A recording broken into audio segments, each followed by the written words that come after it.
So I want to finish up by talking about legislative advocacy and how you can get involved. Raise your hand if you did the call to action this morning and emailed your legislator about the NIH. Great, that's a great number of you all. Thank you so much. I really appreciate it. I want to start out actually by talking a little bit about that policy priority that the PFF has so that you can understand a little bit more about why we are asking our members of Congress to fund the NIH. So the request that we're making is a $2 billion funding increase, and it's in fiscal year 2018. So currently the NIH is funded by what's called a continuing resolution. It's not a full budget, but it's just a couple months stopgap that Congress passed so that the government didn't shut down. But that ends on December 8th. So what we really want is, instead of another continuing resolution, and certainly instead of no funding for the government, a government shutdown, or for no increase for the NIH, what we want in the next fiscal year is a $2 billion increase. The NIH is the world's largest public funder of medical research. I really can't emphasize how many things that we have ended up getting because of the basic research that the NIH funded. The current drugs that are on the market wouldn't be there without the basic research that was first done and funded by the National Institutes of Health. Currently in the pulmonary fibrosis space, they're funding research into familial pulmonary fibrosis, into the benefits of pulmonary rehab. So they're actually doing funding in the pulmonary fibrosis space right now. So it's really important to our community that we continue to have this robust medical research funding. So I just wanted to provide that as a little bit of context, and hopefully to help encourage you all to send that link on to some of your family and friends and ask them to also email their members of Congress to ask them to fund the National Institutes of Health.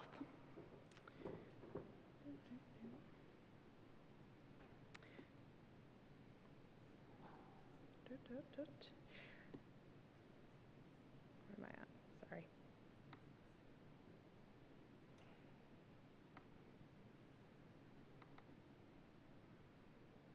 Sorry, I'm lost. Oh, it doesn't matter. Okay, so this new tool that you use to email your members of Congress is something that we're going to be using a lot more over the next year or two. It makes it really easy to contact people. Did you all think that that was a relatively easy way to contact your members of Congress? Yeah, I didn't realize before I started this, but it's actually sort of difficult to find contact information for your members of Congress. You can look up their office number and stuff, but there's not really a good email address usually. And then if you have your 2 senators and your representative that you're trying to contact, you want to make sure that you would have to go to 3 separate contact forms in order to reach them. But through this new tool, you can email all 3 at once. There's also an aspect where you can use Facebook and contact them all through Facebook. You can contact them through Twitter. We also have on this patch-through calling. We just opened this platform, so it'll probably be a little bit before we start using the patch-through calling. But what you'll do is you will put in your phone number. You'll get a call from another phone, from the phone to action. You'll hear a recording that actually prompts you with a message that you're going to give to your members of Congress. And then using prompts, you'll just press buttons and it'll automatically connect you to your members of Congress. It'll make it super easy for you to actually call into the offices and advocate for the things that are so important to the pulmonary fibrosis community. So what I want you to do right now is take out your phones and text legislators to 52886.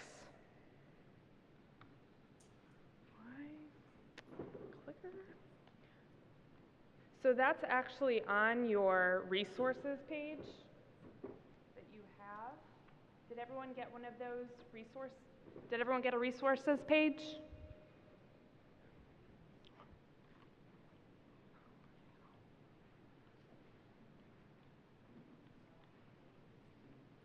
get it up, doesn't matter.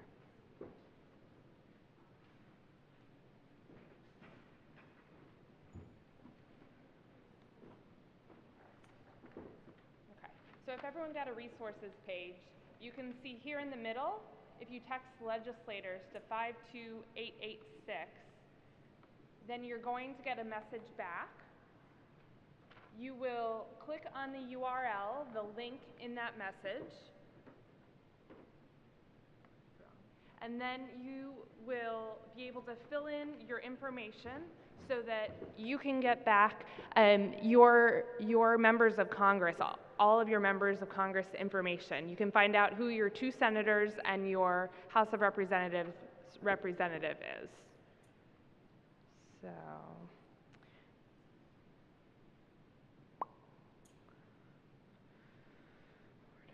oh, there it is. That's what it's going to look like. And when you do that, you're going to see also the Facebook and the web information, as well as the Twitter information for your members of Congress. So one of the first keys to getting involved in legislative advocacy is to find out who the key people are that are really important when you're trying to work with policymakers. So it's important to email these people, and it's something that we will keep asking you to do. We'll keep giving you opportunities. We'll send out different prompts throughout the year to say, please contact your members of Congress about this, and you can send an email, and that's really great and important. But the next step is to actually start forming relationships with your members of Congress, or if you're not able to meet with the member of Congress themselves, start getting to know their staff members, find out who their health legislative assistants are so that you're getting to the right person who has influence on health policy, and start getting to know them so that you can share your story with them and so that they know, they get to know what the human face of pulmonary fibrosis is. So one way that you can do this is the PFF a lot of times takes people to Hill Days on Capitol Hill in Washington, D.C. If you're interested in that and that's something you're able to do, that's fabulous. We love to bring people along. We had 22 people at our inaugural Hill Day in May, and we saw 53 different offices. So 53 different offices heard about what pulmonary fibrosis is, heard the stories of people with pulmonary fibrosis, and were able to hear why medical research is so important to us. But I know that for a lot of people, going to DC isn't really an option. If you work, you have family obligations, maybe health-wise traveling isn't really an option for you. I'd really suggest that you try to meet with your legislators in the districts. And this resources page down at the bottom, the last link down at the bottom, has the in-district lobby days that an organization called the Rare Disease Legislative Advocates hold. If you're just starting to get involved in government affairs and legislative advocacy, I would really suggest starting here. This is a great place that you sign up for this in-district lobby day. You're going to go to the local office for your member of Congress. So you're going to go, they will all have offices in their home districts as well as in DC. So you're going to go to their home district office. You're going to go with other people who have similar priorities, who are also interested in medical research. So it's a really, actually, not intimidating way. I know that a lot of people are like, oh, I'm going to talk to staff for a member of Congress. It's really scary, but it's actually a really great way to go with other people, hear what they have to say, and then find that you can tell your story and you can tell this staffer about your experience with pulmonary fibrosis, and it's going to resonate with them, and it's going to have influence when they're making decisions and when they are trying to decide what kind of policies are important. So, that's about all I have for right now. I would really suggest that you look at some of these other resources if you're interested on here. And yep, can take questions now. Mm-hmm. I actually know all my legislators and deal with them, but what they like to know is something specific. It's good to educate them about pulmonary fibrosis, but then what exactly would you want them to do? You want to increase NIH budget. You should have specific information.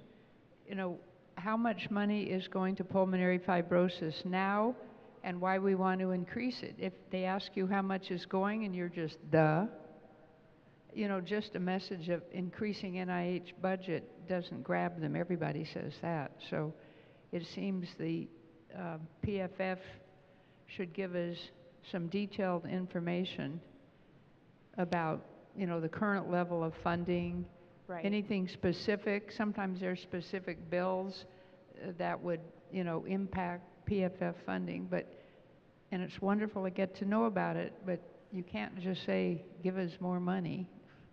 Right. Well, we do have that PF fact sheet that was also passed out, and that has specific information about pulmonary fibrosis. So what you can do is talk with your... anything that I see here at all. If this is the fact sheet that you're talking about right here, you're talking about how many cases there are. It says nothing about how much money is now being directed by NIH, which is what we want to affect, or what we want to do. This just talks about how many new cases and how many die. Mm-hmm. Well, our current strategy is just to ask for overall NIH funding increases. We can definitely have a conversation about if we need to, you know, what our strategy will be going forward. But right now our strategy is to just advocate for medical research generally. So, yeah.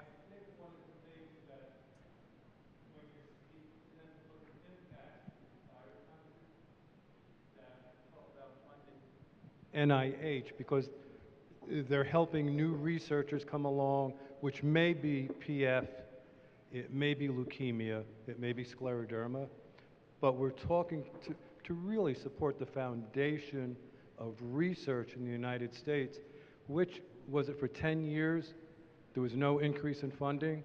Mm-hmm. Yeah, so the PF advocates did work to do specifically increase PF funding, so we could potentially bring some of those numbers, but I totally agree we need to increase the number of postdocs and all that, but you have to have a little bit of concrete information when they talk to you about your own specific area. Mm-hmm. Okay, thank you.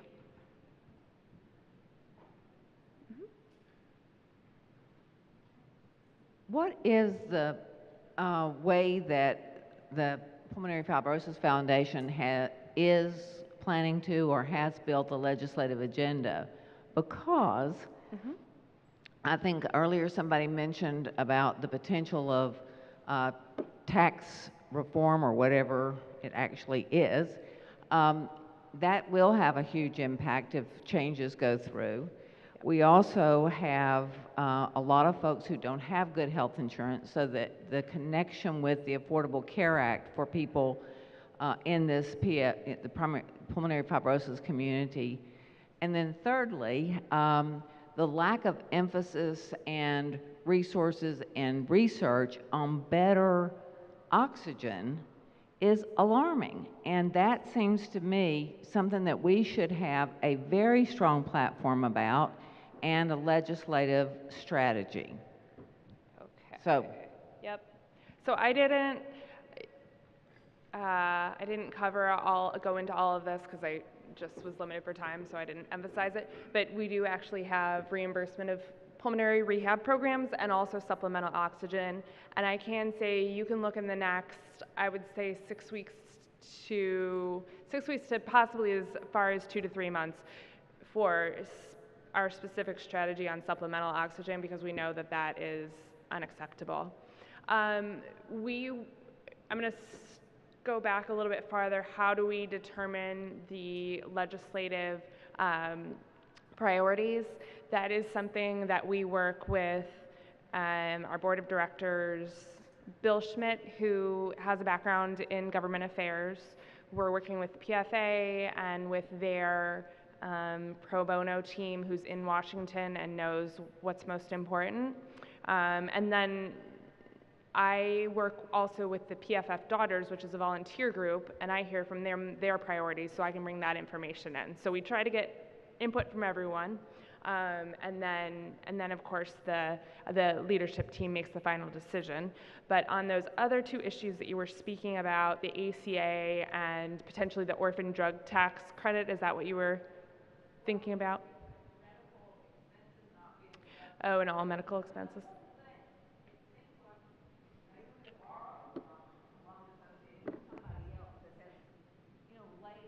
Yes. And that is also, you can see up there, developing partnerships with other advocacy groups. So we're working with NORD right now on the tax reform. So we've signed on to their letter. We're going to be talking with them next week about what's our overall strategy. With the ACA, we also worked with NORD and some others. And if you were on our email list, you would have gotten some alerts to say, please contact our members of Congress, the BCRA, a couple others that went through are not right for our community. They don't provide the protections we need. So we might not have them as our top priorities, but we can have some, through working with other organizations, still some contact on those issues. So I do need to end there just in view of people's time, but I think we're going to have a webinar or a teleconference, probably a webinar on advocacy, because there are a lot of questions that have come up. We think people haven't really gotten to ask all the questions they want. So look for a webinar within the next couple of months on legislative advocacy so that you can get some more of this information and we can really start to get people engaged. So again, thank you all so much, and I'll be around afterwards if anyone wants to talk.